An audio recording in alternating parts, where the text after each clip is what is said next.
So where do we start with the United, Craig? Theatre of dreams. I'm worn out with Man United. Theatre of nightmares. I'm seriously, I'm worn out. Please stop. Well, they keep on giving us. It's like a 15-round boxing match where we've got them on the ropes again, and we're just laying into them. And somebody, Joe Cortez needs to turn up and stop this. Right? It needs to stop this because it's just hurting. Just another, unsurprisingly, woefully desperate performance, I'm sorry to say. Well done, Burnley. Two great wins, Leicester and Man United. Limited side under Dyche and Ian Wan, and what they can do. But they're 4-4-2, two banks of four. First half, I won't go into it, but first half, they were so poor in possession for most of the first half, they kept giving it back to United, and you could see the frustration on the side. But United couldn't do enough with it, and their out ball was the switch of play to the full-backs, particularly Wan-Bissaka.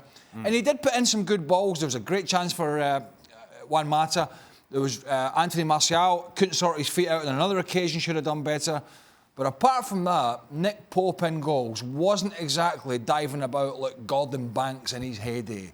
It was unsurprisingly embarrassing again, and I'm almost lost for words now for this football club and for this football team and with this football manager. You talk about Gordon Banks diving around his heyday. This is almost historically bad now, Shaka. Yeah, it is. And listen, I said a few weeks ago, the hardest part of our job has now become finding new ways to describe Manchester United.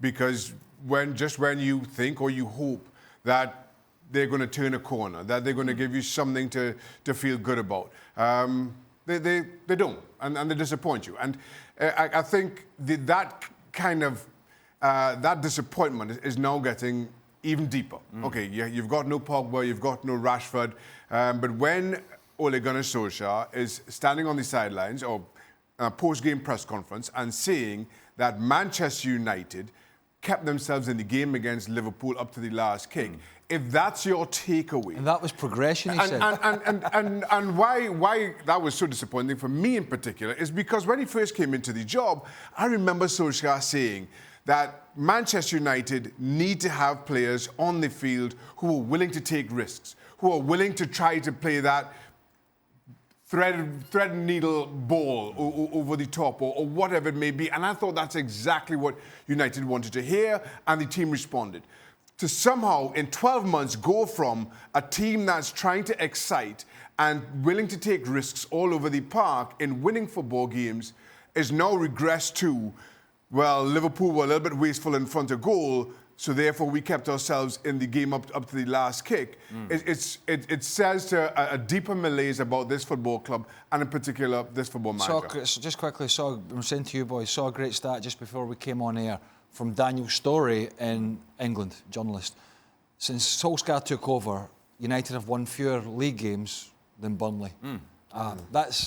That kind of tells a story. Burnley's last win at Old Trafford in the English top flight, Julien, a month before the Cuban Missile Crisis, September 1962.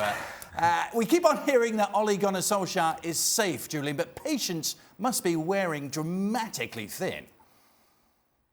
Not, at least not for the owners, and not for Ed Woodward, not for the hierarchy at the club, maybe for Sir Alex Ferguson, who at some point, and he's in the stands for most home games, pretty much every home game. He was also at Liverpool at the weekend, and he probably livid maybe by the situation. And for the fans as well, you have to feel for them, because it's not just with Solskjaer, but for the last 6 years, this has been a dreadful football club.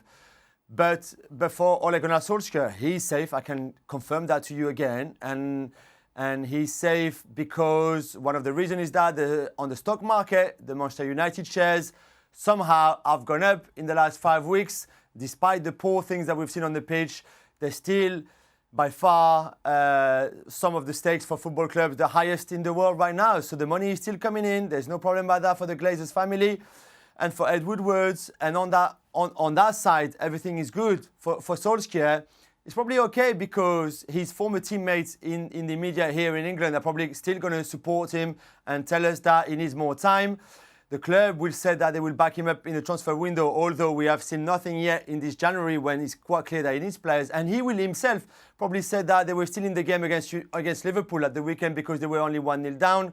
And that Manchester City always feels a very strong team against them in the League Cup, which means that they're going forward, that they're moving forward. So I'm not sure, but right now it's a big mess at that football club for sure, on every level. You missed yesterday's show, Joe. You were all over the stock because price. we had a full Morningstar analyst rating of the share price. The ROI was high. And it was the gold, 5-star. Because the price, because it's a 30% rise in the value of the club for the PLC, for shareholders, whilst what's happening on the football field is a shambles. They're dithering over transfers again. Bruno Fernandes is still...